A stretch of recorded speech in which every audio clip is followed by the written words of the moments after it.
Hello fungi friends, I am going to show you guys what I'm doing with this huge King Trumpet mushroom that I just harvested from Nearby Naturals. This is a kit that they sent me as part of the giveaway that I'm doing, and I harvested it, got a whole flush of king oysters off it already, and then this monster started growing. It's pretty interesting when you have big mushrooms growing like this, they tend to draw all the resources away from the other mushrooms. So there were some smaller mushrooms on the block that kind of minimized, and then this monster grew over the course of a couple of days, and I'm just blown away. But I'm going to do some cool butchery and curing and cutting and cooking of this mushroom. So just point you down at the board here and you can see what I'm doing. So I will also be curing this a little bit in the salt and sugar mixture that I used for my eggs earlier in the week. Because why not get a little bit of double use out of a cure mixture, right? So I want to cut some big pieces of this. God, the reverb, just acoustics of this mushroom are absolutely amazing. You guys hear that spanky slappiness? Oh, so cool. I could sit here and just spank this thing all day, but you know what? I'm gonna get to cooking with it. Oh, a few more. I can hear this thing just like reverberating all the way through. It's so cool. Look at this massive mushroom. I've never seen anything quite so large. This is 1.5 pounds. That's a very large mushroom. So I'm going to cut some really nice thick slices here. Oh yeah, these are the centerpiece slices. This is the stuff that vegetarians and vegans dream about. Wow. I'm trying to cut sort of evenly with the mushroom here, but it's going to get a little hard once I get up towards the cap. So I'm just going to deal with cooking these sort of round parts right now. So first thing I'm going to do is I'm going to score them, because it looks really nice in the pan. You have a nicely scored mushroom. So I'm going to lightly slice across these mushrooms. I'm not cutting in very deep here. I'm just doing a little slice in. And I'll rotate and run my knife again, creating a really nice crosshatch pattern. And I'm not going very deep with this. I'm just cutting a little bit on top of the mushroom. This is the thing they do at fancy restaurants. I'm sure at fancy restaurants they do a slightly better job than I'm doing of cutting this. But I'm basically just letting the tip of my knife kind of run across it. So this will look really nice. You can see all these little, bits on that. See that? So that'll look good when I cook it. So I guess I want to actually rescue a couple of my duck eggs out here. This salt has gotten surprisingly wet, I guess with moisture from the eggs. Hey Jerry, I'm doing a little live. So I'm drawing out my cured duck yolks here, and I'm going to just drop the mushrooms into the egg cure here. So just liberating a couple of these yolks. Oh, these things are really pretty. Wow. Wipe all that salt and stuff off, and they look gorgeous. Beautiful yolks. So I'm going to stash these in a container with a paper towel to help kind of draw up any excess moisture that might be in these. So these have been cured, and they should last a good while in the fridge. Here's one of the, I think this is the Urfa chili egg, and then this is going to be the Korean chili egg, and these other two brown ones are the porcini eggs. So you guys got to see that on live, but now I can mosh this all around, and I'm going to just drop my mushroom pieces into this cure for a little bit. I'm not going to let them cure very long. I just do a quick one, because I like a little salt and sugar mixture on my mushroom. when it's fried up in a pan, I think it'll be good. Again, I'm just doing really quick cross-hatching on the mushroom.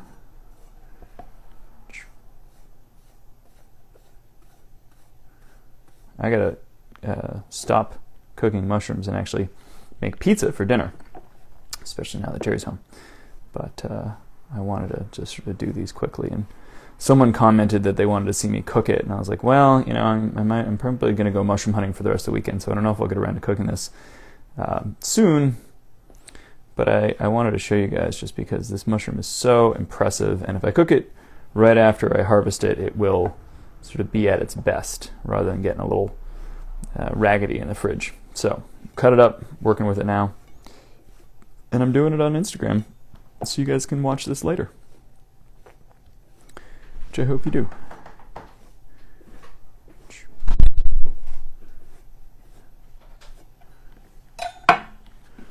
Harvested a 1.5 pound trumpet today. That thing that I eventually. That's amazing. Isn't it? It looks like a puffball. It's huge.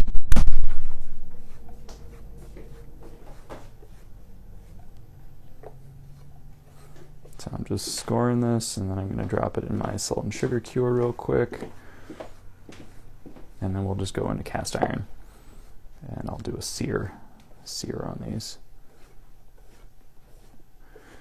And the salt and sugar cure, just like any cure on meat, will draw out a little bit of moisture from the mushrooms, and that's a good thing. I think these are pretty thick slices, and I think it's a good thing to draw some moisture out from these.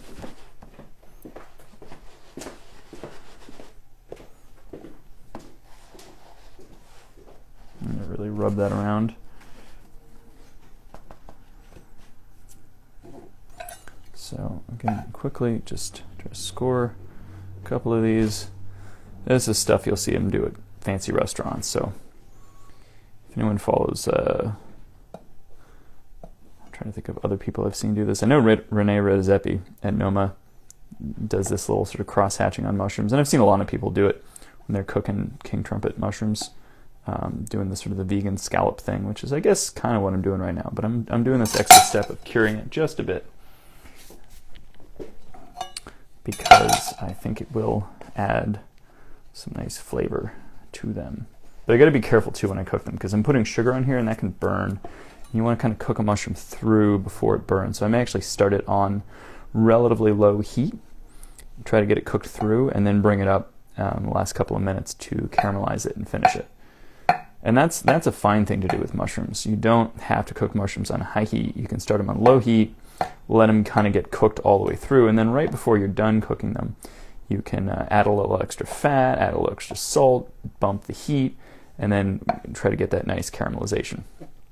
That's a huge mistake people make with wild mushrooms, is they try to get them to brown right off the start, but wild mushrooms have a lot of moisture, a lot of liquid in them, and so you have to cook that liquid out of them before you can really get them to brown. And so, you know, a lot of people have been told not to crowd the pan with mushrooms. That was a Julia Child classic, but unfortunately Julia Child was wrong on that one, because for most wild mushrooms you really want to it doesn't matter whether you crowd the pan, you want to cook the water out. So you do a dry saute first with no oil, and then once the water's cooked out, you can go ahead and turn the heat up and add some butter and really get the nice browning reaction going on. Browning reactions are called Maillard reactions, and they produce a lot of umami.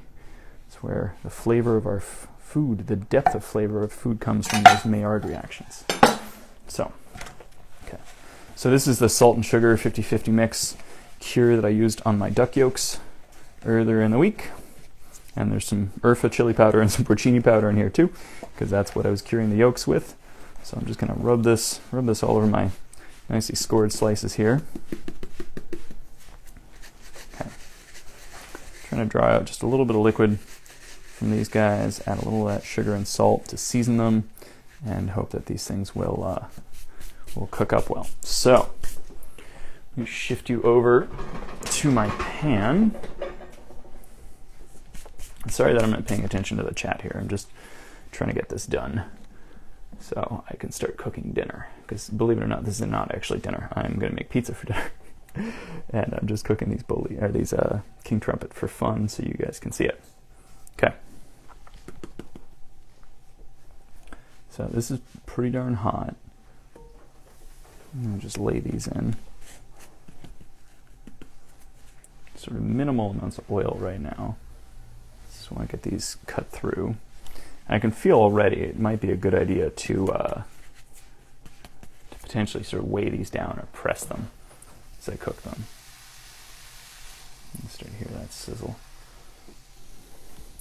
Someone's asked me about Amanita muscaria. I wouldn't recommend you really try eating that unless you're an expert. And the trick with muscaria is to boil it twice. You can even boil it a third time if you want to be extra safe. But I've done the double boil, and I thought it had pretty good texture. Decent flavor. The flavor to me was a little grassy. I definitely prefer Amanita villosa in terms of the edible amanitas, but I prefer Amanita villosa to almost all edible mushrooms. I think villosa is probably the best edible mushroom out there.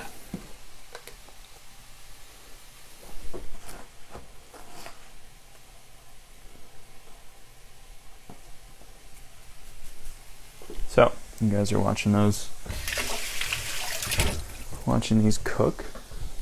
Move the mic so you can hear the sizzle real nice.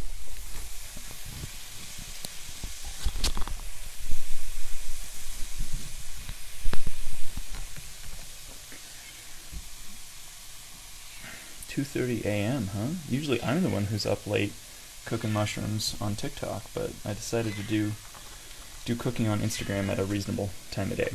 So, you know, yeah. These King Trumpet mushrooms are huge. Well, it's not even mushrooms. This is a single mushroom. One massive mushroom. Hi, Tiger Paw. How you doing?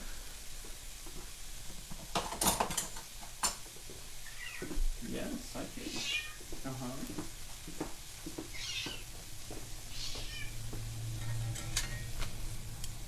So, I'm doing kind of a dry saute right now. I'm just trying to cook these through just a little bit before I put the oil in and start browning them. You can see already that nice cross-hatching pattern is starting to show. So I very, very quick cured these in a 50-50 mixture of salt and sugar. That also had some porcini powder and chili powder in it from when I was curing duck yolks. Hi, Tiger Paw. My cat, per usual, is very, very insistent that I pay attention to her.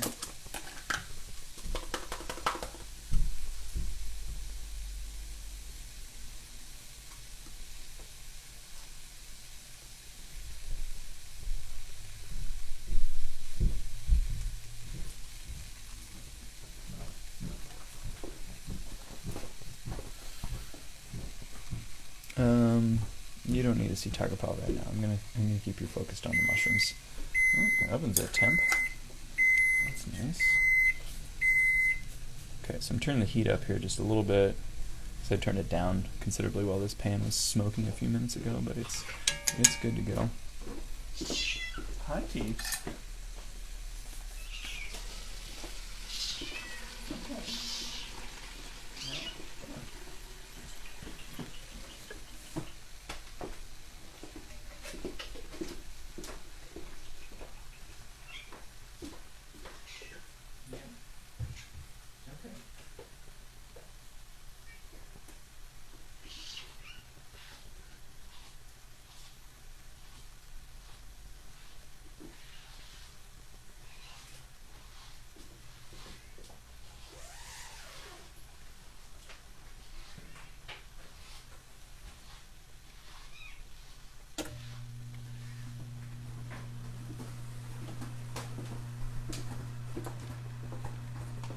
Okay, so you can see the moisture starting to bleed out from these, so that's good. I'm going to turn the heat up, and we're just going to get these done. Yes, this is the King Oyster, Pleurotus eringi. I don't know if I'm pronouncing that right. But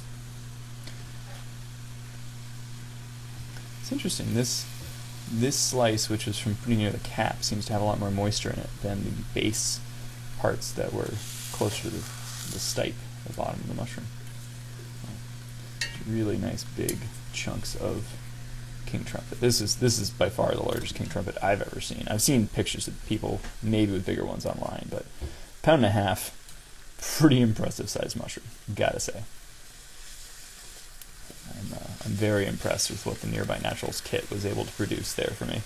And I could have harvested it before it got so big, but I really wanted to let it get that big. So that's what we did.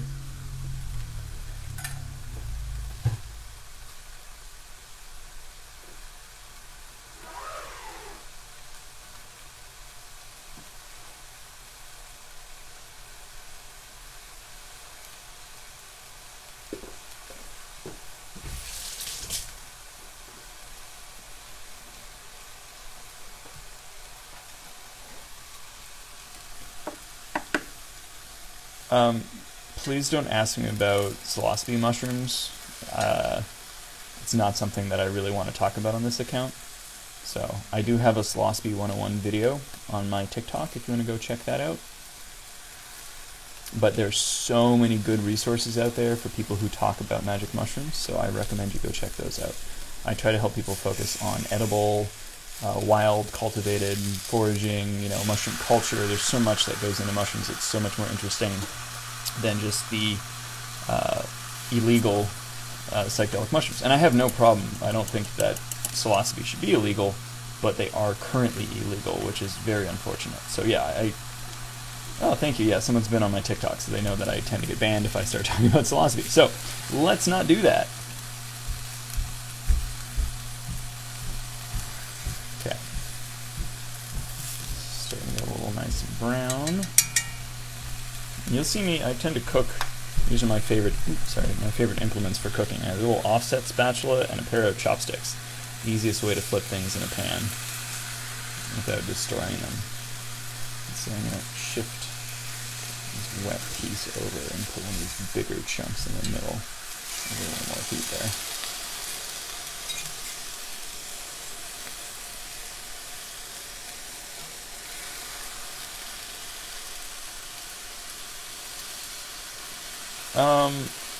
Humans are not, animals in general are not that closely related to fungi.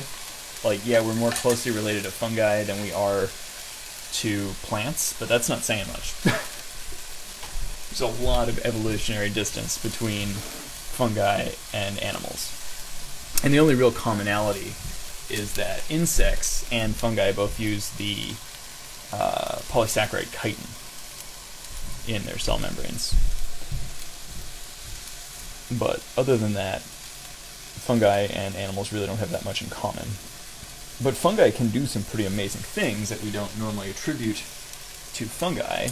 Pleurotus species, like oyster mushrooms in general, actually have the ability to hunt. And they do it in place. It's not like they stalk around, but they set little traps. So Pleurotus species will send out this little sort of lasso type structure that's made of mycelium. And when a nematode goes through it, it's like a little worm, the nematode gets, the lasso is like this, and the nematode comes in, goes through, the mushroom senses it, shuts it, closes it, and then uses the mycelium to suck all the nitrogen out of that worm. So Pleurotus species are able to grow on wood very well. Wood is not a great source of nitrogen, and so nitrogen is limiting, but there tends to be a lot of nematodes in decaying wood, and so Pleurotus are able to capitalize on that and hunt. So, isn't that pretty cool? And this is a mushroom that does that.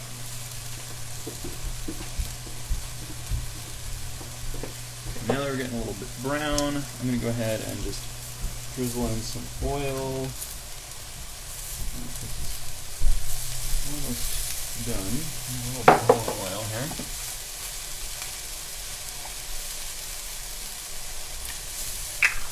Ooh, my oven is hot. Turned it on to full whack to get ready to cook some pizza. So it's at like 550, and I can feel the heat coming off the oven. It's warm.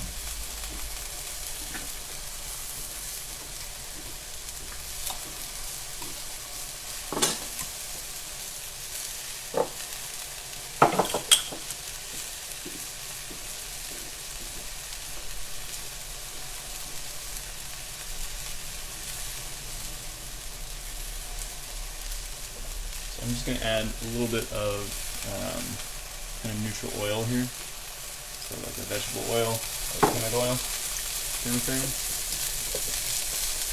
And I want to start moving these before they burn or get too hot. So be careful. There's some sugar on here, and so that will burn if I'm not careful. And clearly, you know, my pan has some hot spots. The other thing I might try to do with cooking mushrooms like this is deglaze the pan a little bit, because there's all this nice brown stuff in the bottom of the pan. That's called fond, and that's where the real umami is. That's where the best flavor is. Just a little bit more oil in here. Mushrooms don't have any fat, so I don't fear cooking mushrooms with a fair bit of fat because it's, you know, they're low calorie already. Basically, there's no fat in them, and that's the great part about cooking them with meat, is that if you cook meat and mushrooms together, the mushrooms will start to absorb the fat from the meat, and you don't have to like dump out, you know, gross beef fat if you're cooking mushrooms with your ground beef, because the mushrooms will just absorb the fat, and it makes it healthier and better to digest when you have mushroom fiber to go along with the animal fat and protein. I think that's the thing that a lot of people are really missing in their diets, is the balance between fiber and fat and protein. And mushrooms are sort of the perfect ally in that struggle.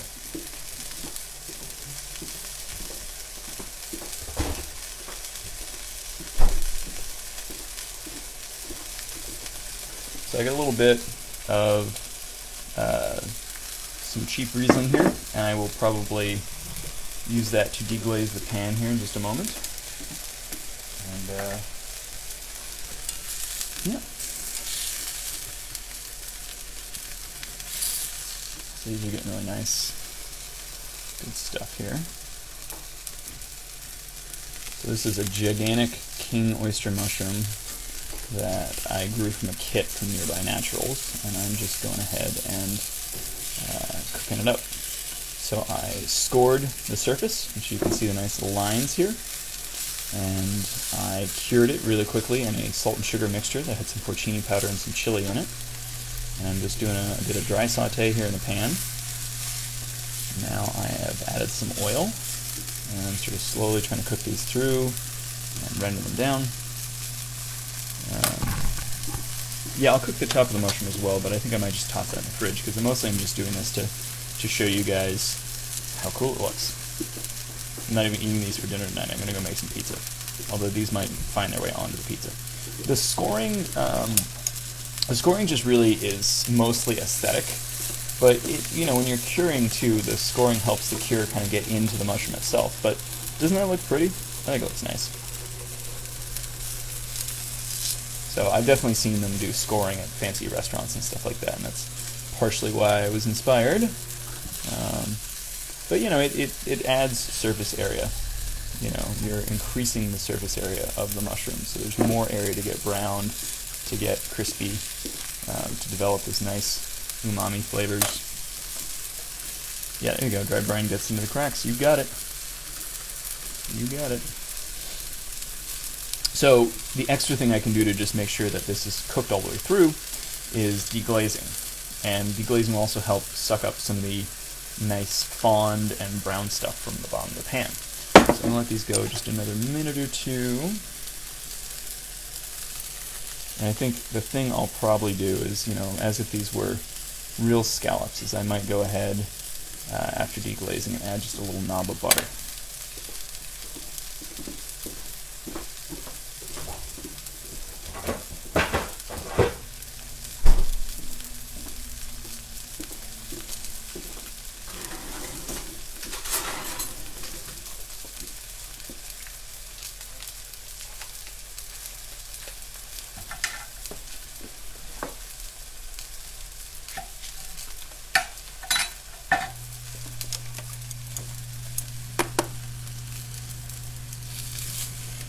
So some people call these vegan scallops. I don't think that's a fair comparison, because scallops are amazing, and I love mushrooms, but they don't taste like a scallop.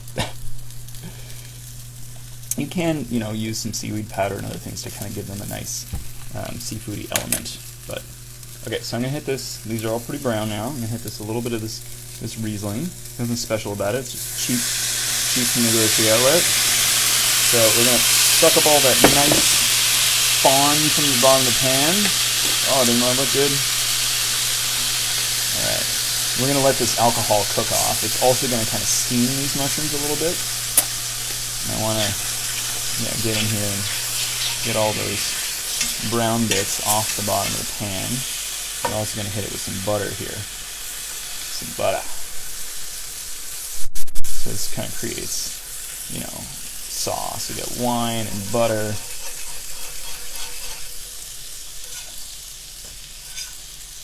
And just let these mushrooms bathe, drenched down in this nice buttery wine sauce.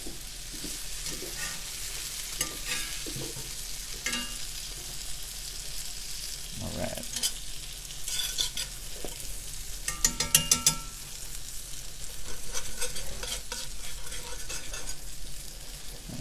Bump the heat for a second too to help a little caramelization on some of these pieces. Alright. Looks great.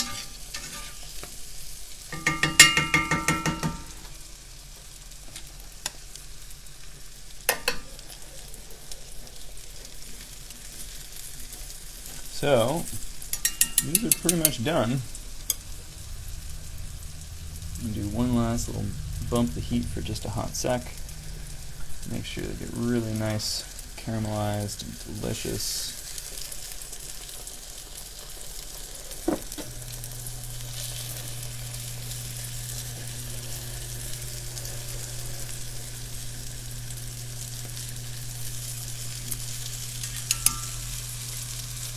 Alright. Cut the heat. Let these just sit there for a second, cool down. So these are the stem of this massive King Trumpet that I harvested earlier. You can see in my story. Still has some good pats to it. But yeah, there you go. There's some sort of vegan quote-unquote scallops. But it's the stem of a king oyster that I scored and very quickly cured in a salt and sugar mixture, which had some porcini powder and some chili. And then I dry sauteed it, and then I hit it with a little bit of neutral oil and deglazed a little bit of wine, and then threw a little bit of butter in. So I apologize, this is not vegan, but you guys could have used vegan butter just as easily. So, pretty darn good. You guys can make these at home. You saw everything I did. And this video will be posted to my IGTV page, so you can watch it anytime.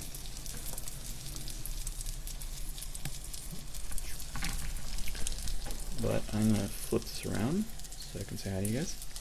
Hey there. If you want to learn more from me, check out my website, FascinatedByFungi.com. I've got cool t-shirts, original merch. I've got answers to a lot of questions there about how you get started in foraging. I've got a Patreon where you can see more of my cooking and actually ask for recipes. I've got all the different social medias at this point, so I'm on Instagram, YouTube, Facebook, Twitch, Pinterest, Twitter, all the things. I'm trying to do with them all. It's probably too much. I also just started a Discord server because I think I'm going to start answering less and less direct messages on Instagram and stuff. It's getting overwhelming, but I'll have a Discord server where you guys can talk to me. We can have some community, have some good back and forth on stuff, and yeah, it's been fun. Hope you guys enjoyed this live. Have a good one. Bye, guys.